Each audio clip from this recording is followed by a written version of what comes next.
Hello, everyone. Welcome to Chasing a Murderer Talking News. I want to ask you guys before we get started, if you want to show your support to this channel and you like it, make sure you at least hit subscribe, hit the like button, and comment. You can also give to our Patreon page to help us keep going. Today, I have a lot to talk about, and I think you guys are going to like this. And as you can see, I base this video off of several people who have commented about all the emotions attached to the Lori and Chad Daybell case. Some of you guys saying things like, there are so many emotions, I'm getting seasick. And God knows that there are tons of emotions and we can expect more to come. We're not going to only talk about the emotions. We're going to learn a little bit more about these guys.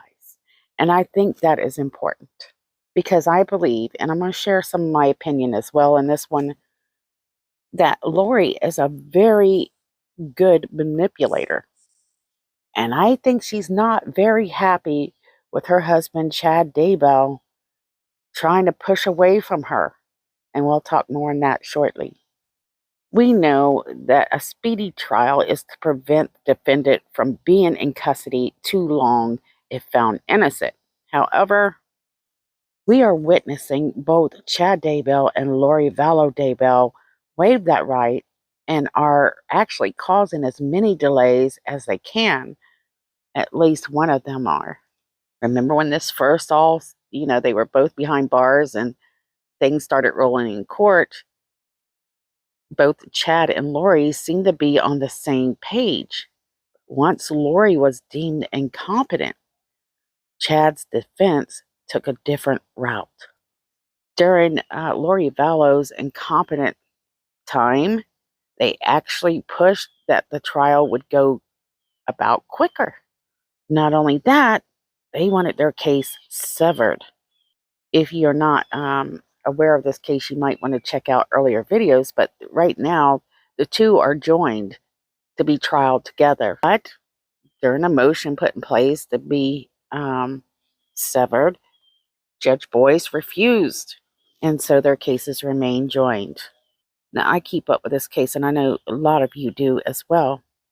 I felt personally that Chad was using this incompetence to separate this trial, and in my opinion, guys, to move away from Lori Vallow without actually saying it. And why would he go through so much trouble to avoid, him making it look like a personal endeavor? Well, guys, he knows firsthand what happens when you go against Lori Vallow. But now we're seeing signs that these lovers are actually drifting apart. At least Chad seems to be drifting. And this is what I thought. I thought once Lori caught wind that Chad was going to use her incompetence as an scapegoat for him, that would trigger her to suddenly get better. Whether this was coincidence or this is what, happened, that she was like, wait a minute, I can't let him go on without me. He's not separating. She suddenly gets better a short time after that. So was this coincidence or was it planned?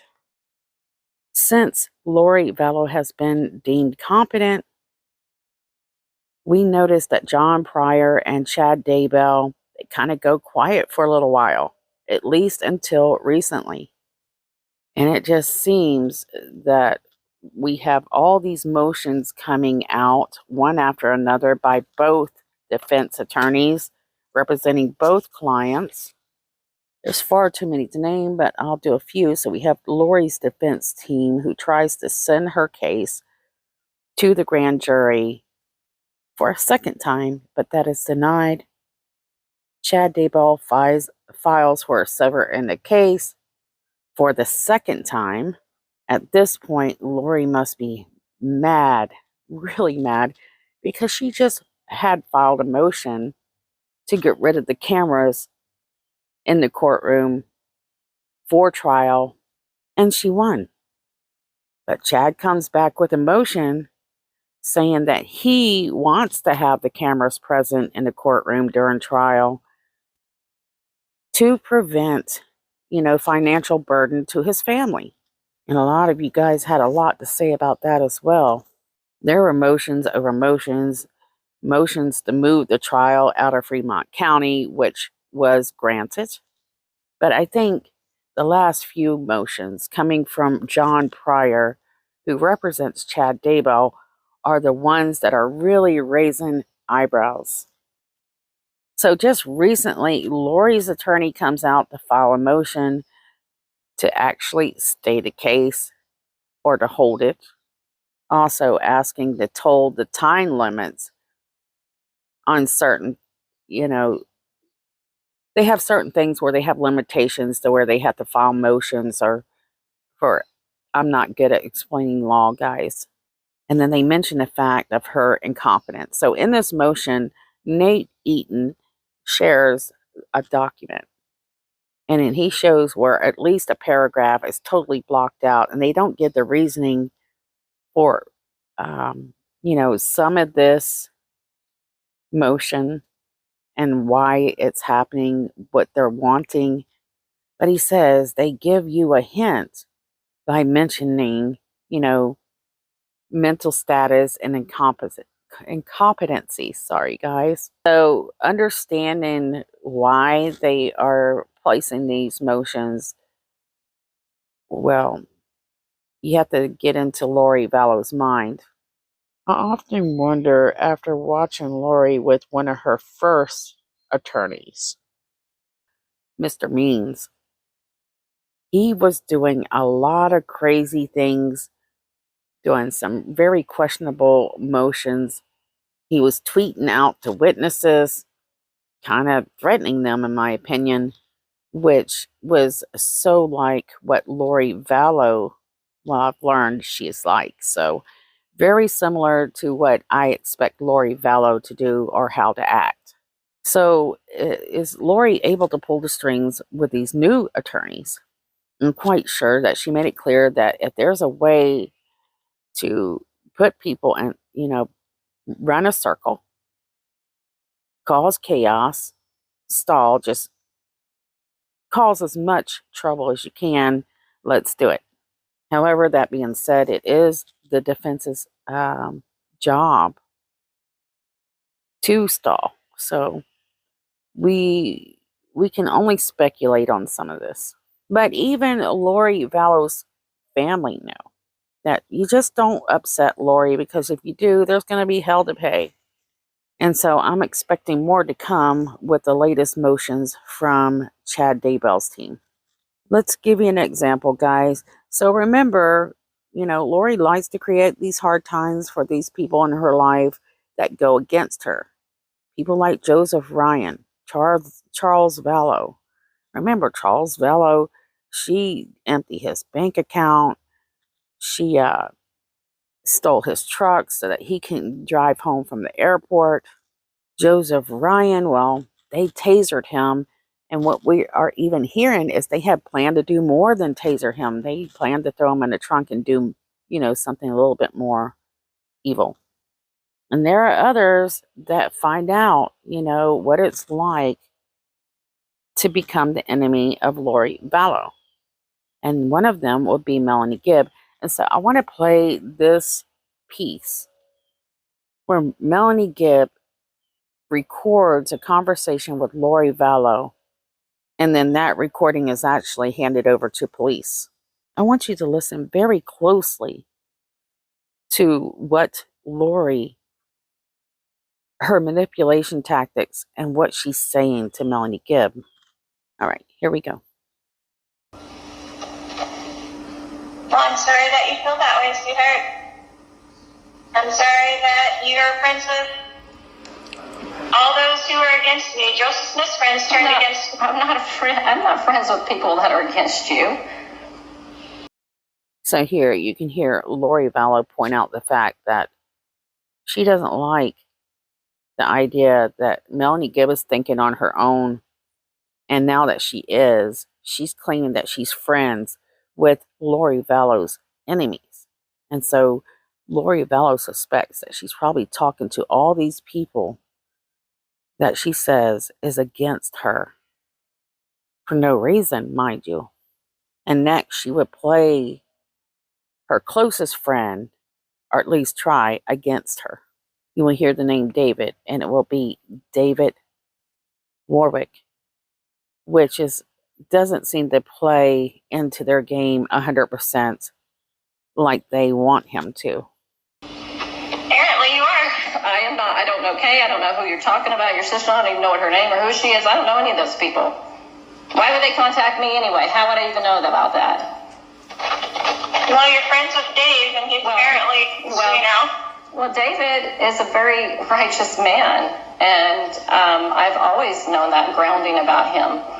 And he has a lot of beautiful experiences with the Lord, and these are not the same. You know, when you get the priesthood, that's Peter, James, and John shows up.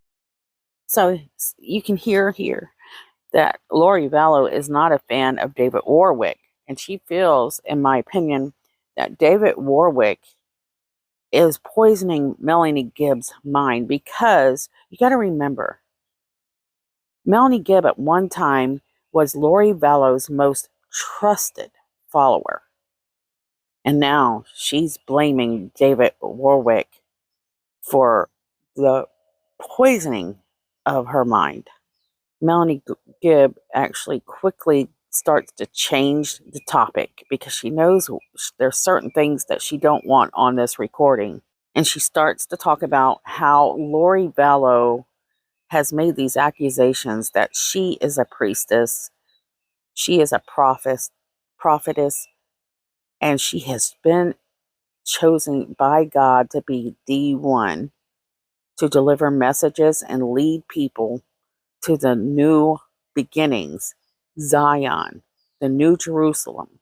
And Lori Vallow has claimed that she has been told personally, without a witness, that she is the person to follow. Okay, so, and Chad Daybell actually fuels this fire by going along with it. And you will notice that Chad Daybell's name doesn't come up here. Why do you think that is? But anyways, let's listen more. That's Peter, James, and John shows up, and then he confirms all of those in the circle that are to get it, and everybody's a witness of that. Everybody's a witness that the pattern is in the scriptures. There's no witness that you ever receive what you think you received. Nobody has seen that but you.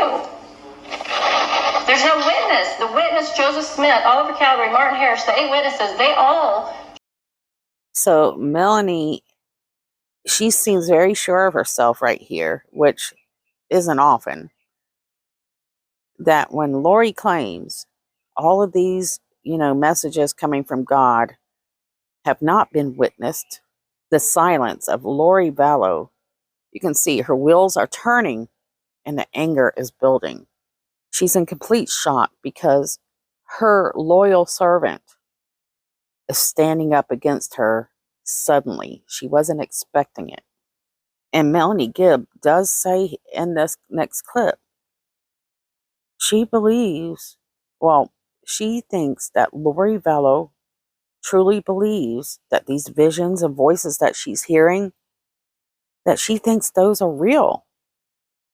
And Melanie is finally admitting that she doesn't. She doesn't believe in anything Lori's been feeding her, because now things have gone past the point of return. Once people start dying, that's a different, thing altogether. And Melanie doesn't want to go to prison. And you can hear that in her voice. A lot of people are like, she knows a lot more than what she's sharing. Of course she does. But also, I think she didn't realize how bad things would get. And we don't know how long it took for things to really start to click in her mind, whether she was supportive of it at first until things where the police get involved. But we can see at this point, she puts the brakes on and said, whoa, wait a minute. This is not okay. But this gives you an idea of how Lori will play people on the sides. That's why I'm playing this clip. So let's continue.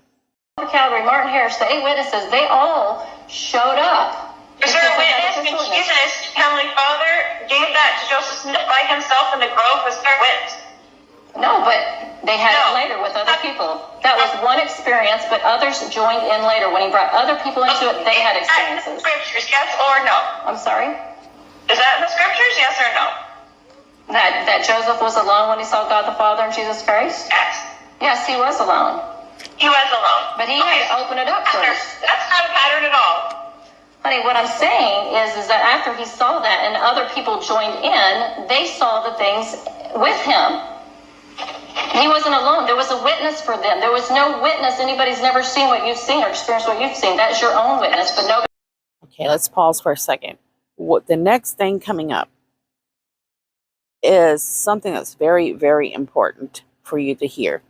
And it's the fact that Lori seems to believe that she is a messenger from God and that God knows it, and that's all that matters. This combination with her headstrong ways, being very determined in whatever she believes in her own mind, is what has made her so dangerous, because she is an aggressive warrior of God. And she is a very aggressive warrior for what she wants known. And the messages that God is sending her, she will never, never deny it. No matter what anybody says, and that makes it even more dangerous. It gives you the hint that maybe she truly believes in these voices and visions. And even worse, her soul is at stake if she were to deny it.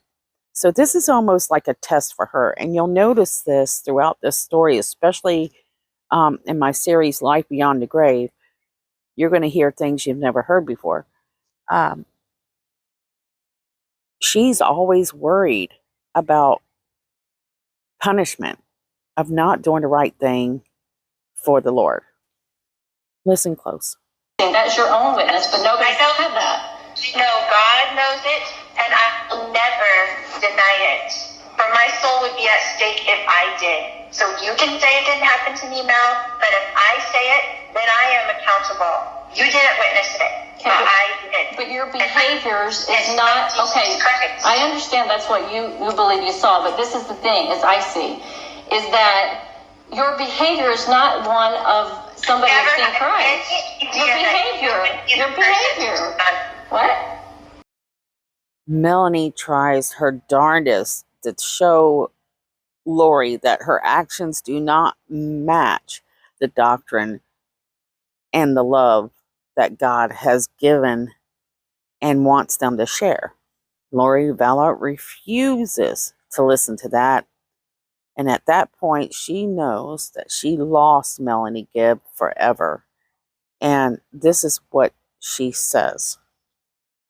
Never had any idea that you would be the person of all people to turn me. I cannot believe I'm asking questions, and I am concerned for you. That is what somebody does when they care. You don't sound like you're concerned. You sound like you're accusatory. You do not sound concerned. You sound pissed off. I'm not. I am troubled. Maybe that's the better word. Troubled. Because these things, like you being with Chad before he's even divorced, is unusual behavior for a person that's seen Jesus Christ. I was never with him, and he was never divorced. Honey, I've seen you guys together. Here is the perfect example of how Lori Vallow will lie for people to see things the way she wants things seen. So we know that she and Chad were emailing each other starting in 2018, and it only got more intense as the years went on, or we should say months. And she has witnesses like Melanie Gibb who witness that they're talking about Tammy Daybell, Chad's wife, is supposed to die, and that them two are supposed to get together. She's talking about how she cannot wait to have personal affections with Chad Daybell.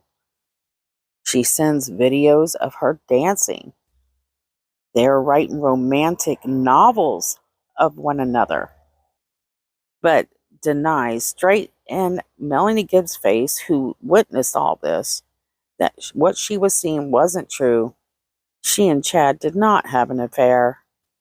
Then jumps in a defense mode to turn it against Melanie, who she knows Melanie wasn't being too faithful herself and had divorced her husband, left her kids to be with David.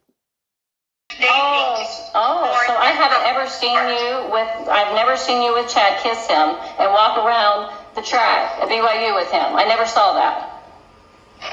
You stand you're the one that's just feeling guilty about being with someone before they were divorced. Oh, honey. I think that's not what we're talking about here. Wait, it's not what we're talking about here. That's what I'm saying. You are going off the deep end. Well, I'm just saying this is not a behavior of someone that sees Jesus Christ. It's not the behavior. Really?